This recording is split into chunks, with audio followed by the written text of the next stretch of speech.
একজন বিবাহিত পুরুষের পেছনে লেগে আছিস কুকুরের মতো, তার বিছানায় যেতে চাস, এক রাতের জন্য হলেও তাকে চাস। লজ্জা করে না তোর? কর্মকাণ্ডে লজ্জায় মাথা কাটা যাচ্ছে আমাদের। বাসা থেকে বের হতে পারছি না। মরতে পারিস না? মরে গিয়ে আমাদের একটু শান্তিতে বাঁচতে দিতে পারিস তো? বড় বোনের এতগুলো ঝাঁঝালো কথার পিঠে জবাব দেয় না ছোঁয়া। চুপচাপ মাথা নিচু করে বসে থাকে ড্রয়িং রুমের এক কোনায়। এক নয়নে তাকিয়ে আছে ফ্লোরের পানে, চোখের পলক ফেলছে না, যেন বড় বোন সিমির কথা তার কানে ঢুকছে না। মেয়ের এমন হেয়ালিপানা সহ্য হয় না মা সাথী বেগমের। হাতে থাকা থালা বাসন শব্দ করে টেবিলে নামিয়ে ছোঁয়ার নিকটে এগিয়ে যায়। চুলের মুঠি ধরে টেনে এনে বলে, বড্ড জিদ তোর না? বাবা মাকে মানুষের সামনে ছোট করতে ভালো লাগে? শান্তি পাস? ছোঁয়া ঝাড়ি মেরে মায়ের হাত থেকে ছাড়িয়ে নেয় নিজের চুলগুলো, গম্ভীর স্বরে বলে, আমি তাকে ভালোবাসি। ছোঁয়ার বাকি কথাটা শেষ করার আগে সাথী বেগম থাপ্পড় মেরে দেয় ছোঁয়ার গালে। বেশ জোরেই লাগে থাপ্পড়খানা। মুহূর্তেই ফর্সা গালে 5 আঙ্গুলের দাগ বসে যায়। জানোয়ারের বাচ্চা, মেরে ফেলবো তোকে আমি, ভালোবাসা ছোটাবো বলেই এলোপাথারি মারতে শুরু করে। ছোঁয়া শক্ত হয়ে বসে থাকে, না মাকে থামাতে বলে আর না নিজে সরে যায়। সিমি দাঁড়িয়ে দেখছে,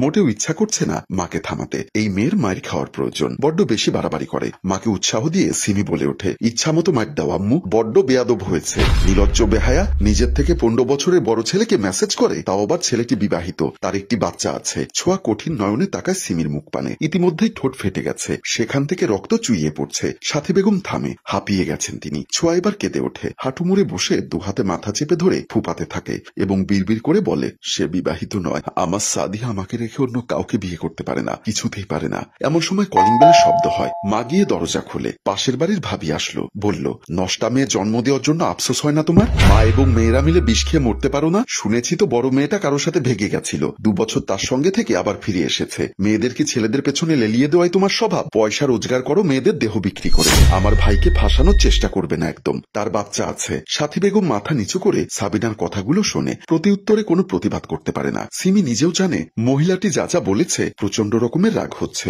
বড়জোর ভালোবাসার কথাটা লিখেছে, কিন্তু তার রাগ হয় তখনই যখন শুনতে পায় সাদমান চৌধুরী বিবাহিত, তার 3 বছরের একটা বাচ্চা রয়েছে। একটা বিবাহিত ছেলেকে তার বোন কেন ভালোবাসলো, এটাই সিমিকে কষ্ট দিচ্ছে, আর কষ্টগুলো রাগে পরিণত হচ্ছে। আজকের পর থেকে আপনার মেয়েকে বলে দিবেন কোনোদিন যাতে আমার ভাইয়ের দিকে না তাকায়, সাবধান করে দিলাম, অন্যথায় পরের বার আরো বড় ধরনের বেইজ্জতি হবেন। মা ওই মহিলার কথা শুনে তেলে বেগুনে জ্বলে ওঠে। তারপরও কিছু করার নেই। ভেতরে এসে দেখলো রাগের ছলে মেয়েকে প্রচুর মারছে, ঠোঁট ফেটে রক্ত বের হচ্ছে। অপরাধ করলেও নিজের মেয়ে ছোঁয়ার কান্না দেখে সাথী বেগমের বুক কেঁপে ওঠে। বসে পড়ে মেয়ের পাশে, দুহাতে জাপটে জড়িয়ে ধরে নিজেও কেঁদে ওঠে হাউমাউ করে। অস্ফুরণ কণ্ঠে বলতে থাকে, আমার সোনা মা, ওই মহিলার ভাইয়ের দিকে তুই আর কখনো তাকাবি না। তোর বাবাকে বলবো যত তাড়াতাড়ি সম্ভব এই এলাকা ছেড়ে অন্য জায়গায় বাসা নিয়ে চলে যাওয়ার ব্যবস্থা করতে। ছোঁয়া মায়ের বুকে মুখ লুকিয়ে ফোপাতে থাকে, কোনো কথা বলে না। বিকালে মা এবং বোনের চোখ ফাঁকি দিয়ে বেলকনিতে দাঁড়ায় ছোঁয়া। সাদিকে এক নজর দেখার জন্য পরনে ময়লা টপস এবং জিন্স, পায়ে জুতো নেই, কোমর ছুঁই ছুঁই লম্বা চুল এলোমেলো হয়ে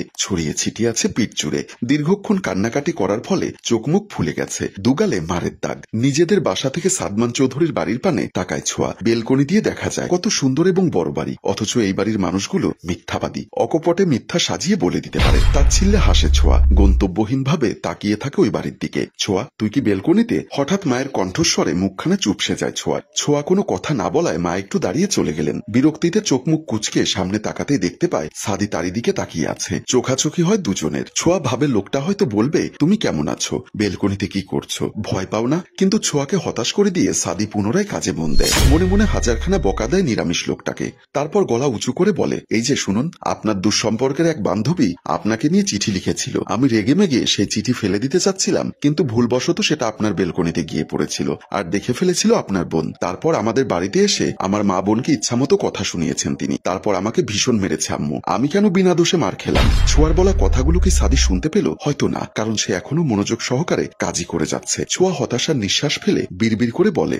শুধু শুধু এতগুলো কথা বললাম, শালা উল্লুক শুনলই না, বলেই নিচ কক্ষে যায়। লাইট অন করে বিছানায় গায়ে এলিয়ে দেয়। কিছুক্ষণ চুপ করে থাকে। তারপর ছোঁয়া পুনরায় উঠে পড়ে। ছোট ছোট পা ফেলে বেলকনির দিকে আবার যায়। সাদমান চৌধুরী এখনো কি যেন হিসাব করছে একই ভঙ্গিমায়। চঞ্চল নির্লজ্জ ছোঁয়া বলে ওঠে, আমার সেই দুঃসম্পর্কের বান্ধবীকে বিয়ে করবেন? সে খুব ভালো মেয়ে, দেখতেও কিউট। কোনো জবাব আসে না ওপাশ থেকে। বিরক্ত ছোঁয়া পুনরায় ধূপধাপ পা ফেলে চলে যায়। আবার রুমে আসে শালা কোথাকার। কথা বলতে কি সমস্যা? মুখে কি কুলু পেটেছে? এই গোমরা মুখর বউ হলে জীবন চলবে কি করে? একটা কথাও বলবে না, রোমান্টিক আলোচনা করবে না, চুমু খাবে না। ছোঁয়া শিওর সারাক্ষণ ঠোঁটের উপর ঠোঁট চিপে বসে থাকবে। আল্লাহ, এই মানুষটিকে একটু রোমান্টিক করে আমার জীবনে পাঠিয়ে দিন, তাকে ছাড়া ঘুম আসে না আমার, যৌবন ফুরিয়ে যাচ্ছে। এদিকে সাদি সব কথা শুনেও না শোনার ভান করেছিল এতক্ষণ। নাস্তা করার জন্য টেবিলে গেল। বড় আপু নাস্তা নাস্তা দিচ্ছিল, এমন সময় জিজ্ঞাসা করলো, তুমি নাকি পাশের বাসায় গিয়ে ঝগড়া করেছো, আমাকে চিঠি না কি দিয়েছে বলে কথা শুনিয়েছ?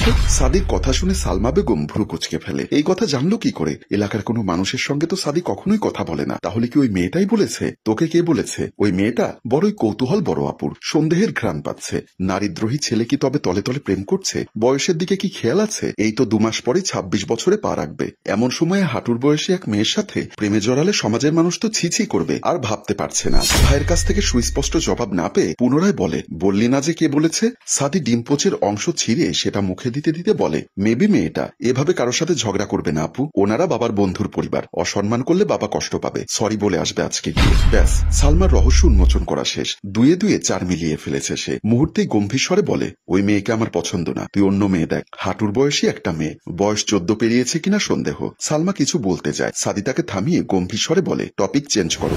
এখনো তো মধ্যরাতে বেলকনিতে এসে বসে থাকে লোকটাকে দেখার লোভে। আজকেও তার ব্যতিক্রম নয়। রাত 12:45, সবাই ঘুমিয়ে পড়েছে, অথচ সাহসী ছোঁয়া বেলকনির দরজা খুলে রেলিং ধরে দাঁড়িয়ে আছে। তার ঠিক সামনের বেলকনিতে বসে আছে সাদমান চৌধুরী। শুধু বসে নেই, সামনে থাকা টি টেবিলের উপরে রাখা ল্যাপটপ ব্যস্ত ভঙ্গিমায় কিবোর্ডে আঙ্গুল চালাচ্ছে এক হাতে। ছোঁয়া মনোযোগ দিয়ে দেখতে থাকে প্রিয় পুরুষটিকে। এমনিতে সে ভীষণ ভীতু, লাইট অফ করে ঘুমোতে পারে না, রাতের বেলা একা ওয়াশরুমে যেতে পারে না। তবে সাদমান চৌধুরীর বেলায় সে ভীষণ সাহসী, অনায়াসে যুদ্ধ করে জয় করে ফেলতে পারবে। হঠাৎ করে বড় বোন সিমি বলল, বিবাহিত পুরুষের পেছনে কুকুরের মতো পড়ে আছিস কেন? কিন্তু উনি তো বিবাহিত না। বউ থাকলে কি রাতের বেলা বেলকনিতে বসে কাজ করতো? বউকে বুকে নিয়ে শুয়ে থাকতো তো? না না, এই মানুষটা বিবাহিত নয়, সে সিঙ্গেল। তবে খুব তাড়াতাড়ি লোকটার বিয়ে হবে আমার সঙ্গে। ভাবতেই ঠোঁটের কোণে লাজুক হাসি ফুটে ওঠে। তোর কি আসলেই লজ্জা নেই? ছোঁয়া তাকায় বোনের মুখ পানে এবং বলে, লজ্জা বিক্রি করে কটকটি খেয়েছি। সিমি হতাশ হয়, হাতে থাকা জামাগুলো খাটের উপর রেখে এগিয়ে যায় ছোঁয়ার দিকে। পাশে গিয়ে মাথায় হাত বুলিয়ে বলে, ওই লোকটা বিবাহিত, তার বাচ্চা আছে, আর তুই মাশাআল্লাহ অনেক সুন্দর। তার কথা বাদ দে। সিমির কথা শেষ হওয়ার আগেই ছোঁয়া বলে ওঠে, আপি, উনি বিবাহিত না, ওনার শুধু বাচ্চা আছে, বউ নেই। তুই কি করে জানলি? আমি তো রাতে বেলকনিতে দাঁড়িয়ে থাকি, উনি প্রায় সারা রাত বেলকনিতে থাকে মেয়েকে কোলে নিয়ে। বউ থাকলে থাকতো বল। মাপ কর বোন, তুই প্লিজ মুখটা বন্ধ রাখ। ছোঁয়া ভেঙচি কেটে বলে, আমি যেন নেচে কুদে আগে আগে তোর সাথে কথা বলতে গেছিলাম, তুই তো আসলি এখানে। আমার মতো তোর জীবনটা নষ্ট করিস না। আমিও তোর মতো আরেক বেঈমানের পাল্লায় পড়ে জীবনটা তছনছ করে দিয়েছি, তাই তোকে বারণ করছি। ওই বিবাহিত লোকের পেছনে কেন পড়ে থাকবি তুই? এমন সময় তার বউ কফি হাতে নিয়ে আসলো বেলকনিতে, এসে কপালে চুমু খেয়ে কফিটা হাতে দিল। এদিকে ছোঁয়া দেখে সাথে সাথে অজ্ঞান হয়ে গেল। মা বাবা দৌড়ে এসে ছোঁয়াকে জ্ঞান ফেরানোর চেষ্টা করতে লাগলো। সম্মানিত দর্শক, বাকি অংশ আগামীকালকে দিব এই পেজে। কোনো কিছু সচক্ষে না দেখে তার উপর আসক্ত হওয়া উচিত নয়। অনেক সময় চোখের দেখা ভুল থাকে, আবেগ দিয়ে জীবন চলে না, বিবেক দিয়ে চিন্তা করুন, দেখবেন জীবন সুন্দর। গল্পটি ভালো লাগলে লাইক, কমেন্ট, শেয়ার করে অন্যকে দেখার সুযোগ করে দিন। গল্পটির রচনা ও পরিচালনায় মঞ্জুর মোর্শেদ, ক্যামেরায় শিহাব।